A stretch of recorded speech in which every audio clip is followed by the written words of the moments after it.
पठान 2023 की भारतीय हिंदी भाषा की जासूसी फिल्म है जिसे सिद्धार्थ आनंद द्वारा लिखित और निर्देशित किया गया है और आदित्य चोपड़ा द्वारा उनके बैनर यशराज फिल्म्स के तहत निर्मित किया गया है।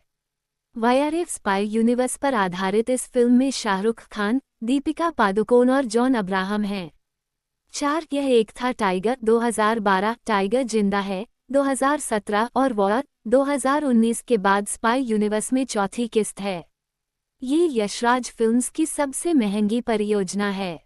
5 ये फिल्म वाईआरएफ की पहली डॉल्बी सिनेमा रिलीज है और पहली बॉलीवुड फिल्म है जिसे पूरी तरह से आईमैक्स कैमरों के साथ शूट किया गया है।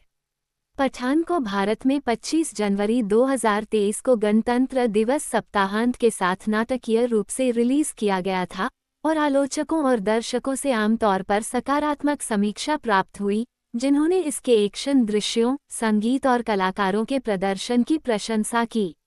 इस फिल्म ने दुनिया भर में 1050.3 करोड़ रुपए $13 मिलियन की कमाई की है, जो 2019 में भारत सरकार ने अनुच्छेद 370, जो जम्मू और कश्मीर के लिए विशेष दर्जा देता था, को रद्द कर दिया। ये खबर सुनकर एक कैंसर पीड़ित पाकिस्तानी सेना के जनरल कादिर भारत के खिलाफ प्रतिशोध लेने का फैसला करता है। वह जिम के साथ एक अनुभव पठान को रक्तबीज नामक कोडवर्ड के बारे में पता चलता है और यह भी कि दुबई में मृत व्यक्ति पूर्व गुप्त एजेंट सैनिक थे और उनका पैसा स्पेन में एक पाकिस्तानी डॉक्टर रुबीना मोहसिन को हस्तांतरित किया गया था। वह स्पेन जाता है और जिम के आदमियों द्वारा पकड़ लिया जाता है, जहां उसे ये भी पता चलता है कि रुबीना एक पूर्व आईएसआई एजेंट है। जब जिम अपना ठिकाना छोड़ता है, रुबीना जिम के आदमियों पर हमला करती है और पठान के साथ भाग जाती है। बाद में रुबीना ने खुलासा किया कि रक्तबीज मॉस्को में है। दोनों मॉस्को जाते हैं और जिम से पहले रक्तबीज चुराते हैं। पठान और रुबीना उस टॉवर तक पहुंचने का प्रबंधन करते हैं जहां रक्तबीज आयोजित किया जाता है, लेकिन रुबीना पठान को धोखा देती है और उसे पुलिस द्वारा पकड़ लिया जाता है। ये पता चला है कि जिम ने रक्तबीज चुराने के लिए वास्तव में रुबीना का इस्तेमाल किया था। पठान को ट्रेन से जेल ले जाया जाता है और कैदियों के हाथों मरने के लिए छोड़ दिया जाता है।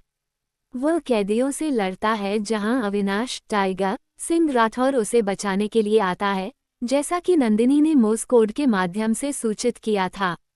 पठान और टाइगर पुलिसकर्मियों और काफिले को गोलियों से भूनकर भाग जाते हैं।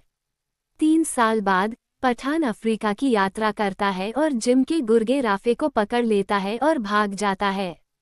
बाद में वह रूस में अपने ठिकाने पर नंदिनी से मिलता है और जिम द्वारा 2 मिसाइल खरीदने के बारे में बताता है, जहां नंदिनी पेरिस में रुबीना के ठिकाने का खुलासा करती है। पठान रुबीना से मिलता है, जो बताती है कि रक्तबीज एक वायरस है जो कुछ घंटों के भीतर एक व्यक्ति को मार देगा और जिम डॉक्टर साहनी की अनिच्छुक मदद से वायरस फैलाने की योजना बना रहा है। वह ये भी बताती है कि पठान को धोखा देने के बारे में उसे यह पता नहीं था कि उसका देश इस तरह के जघन्य हमलों की योजना बना रहा है। रुबीना जिम की लैब के स्थान का खुलासा करती है, जहां पठान और उनकी टीम लैब पर हमला करती है और वायरस लेकर भाग जाता है। पठान और उनकी टीम वायरस के लिए एक टीका तैयार करने के लिए भारतीय संक्रामक रोग संस्थान (IICD) जाते हैं, जहां जिम उन्हें बुलाते हैं और बताते हैं कि पहले ही लैब में वायरस फैला चुका है। संक्रमित वैज्ञानिक नंदिनी के साथ लैब में मर जाते हैं, जिससे पठान जिम को पकड़ने के लिए दृढ़ संकल्पित हो जाता है। वायरस के प्रसार को रोकने के लिए प्रयोगशाला विस्फोट में नष्ट हो जाती है। जिम 24 घंटे के भीतर भारतीय सैनिकों को कश्मीर से बाहर निकालने का अल्टीमेटम देता है।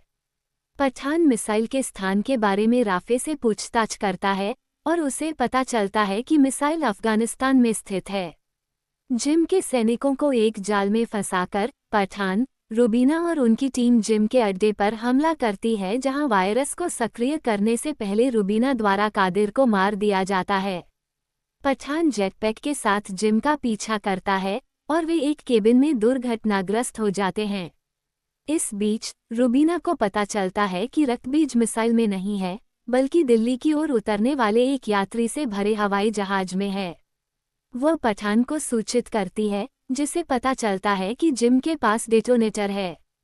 लूथरा ने विमान को दिल्ली में उतरने से रोकने के लिए हवाई यातायात नियंत्रण को फोन किया। केबिन में पठान और जिम लड़ते हैं, जहां जिम द्वारा छुरा घोंपने के बावजूद पठान ने डेटोनेटर चुरा लिया और रक्तबीज को निष्क्रिय कर दिया। इस प्रकार यात्रियों को बचाया और जिम को चट्टान से फेंककर मार डाला। इसके बाद पठान को बहाल कर दिया गया और जेओसीआर के प्रमुख के रूप में बनाया गया, जबकि नंदिनी को उनकी बहादुरी के लिए मरणोपरांत सम्मानित किया गया। क्रेडिट के बाद के दृश्य में पठान और टाइगर को सेवानिवृत्त होने और युवा एजेंटों का सुझाव देने के बारे में सोचते हुए देखा जाता है, जो उनके नाम का खुलासा किए बिना उनकी जगह ले सकते हैं।